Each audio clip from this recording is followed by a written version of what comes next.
Peggy 18.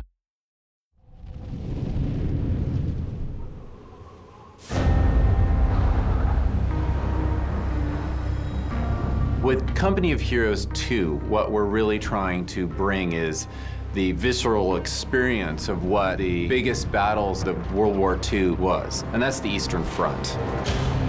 The Eastern Front was massive in scale, it was brutal, and it provides so much relevance to give each segment of the game that you play its own meaning.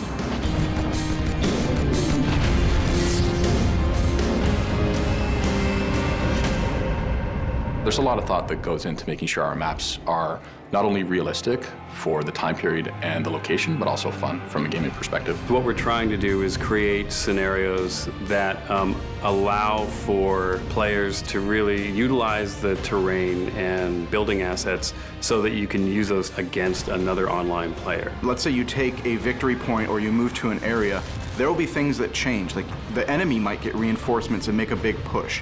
You might get certain reinforcements by losing a point. You can have this battle back and forth, and you can really kind of make your own strategy to like what points you're gonna hit. Are you gonna like go for the deep VP so you can do some territory control, or are you just gonna play a little bit slower of a game? I think the real depth in multiplayer is the commander types.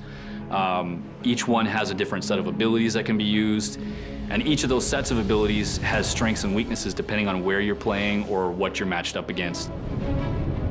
So you can really tailor your play style based on what type of play you like. When I first started playing multiplayer, when I started working here, I was just getting greased. The guys from our team, there's a lot of guys on our team that actually like gather for lunch and watch the guys play it. We actually had a demo map that we played on a while back that had this nice pond with a victory point in the middle of it, so everyone's fighting over that. They're coming across the river, hit the mines, boom, they go into the water, and they gotta re-tech. There's nothing worse than going across the river, you hit mines, your tank sinks, and you lose it in one fell swoop. If a tank hits the field and you don't have something to counter that, the game isn't over. And in a lot of other games, if you don't have that hard counter available, you're done, you might as well quit and start over. With us, we want to make sure there's a bit of give with that comeback mechanic to allow people the chance to come back and continue fighting. Asymmetric multiplayer and asymmetric development is kind of a key to the franchise. We want to present multiplayer armies that can span, from 1941 to 1945, and so you see the emergence of, big Soviet heavy tanks. You see the emergence and domination of the battlefield of T-34s. Stalin's famous quote, which is "quantity has a quality all of its own," really reflects the feeling of the Soviet army that we have in Company of Heroes 2. They're a little bit more ragtag, their structures look like they've been sort of thrown together, and they're a little bit more on the seat of their pants in terms of how they approach things.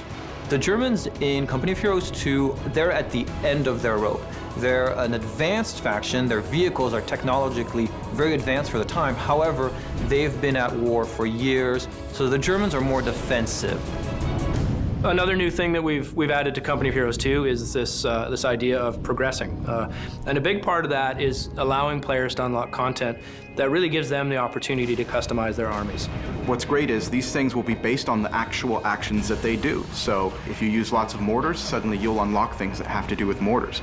If you like to play with half tracks and move guys around the battlefield, you'll unlock progression elements that deal with that. And they really get to make those choices as to what things they want to take into their next match or their next skirmish. We're also adding what we call intel bulletins, and these were actually leaflets and pamphlets delivered to frontline soldiers that told them how to fight enemy vehicles.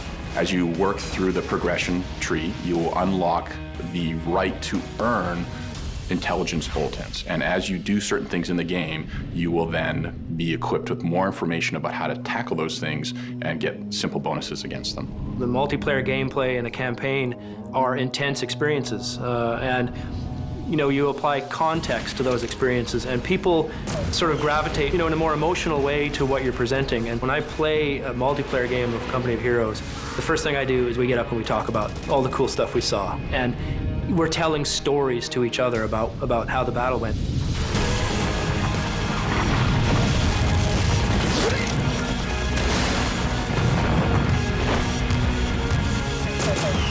We're all really passionate about the subject matter and really passionate about the work that we put into the game, so I think it's really going to show when people play it.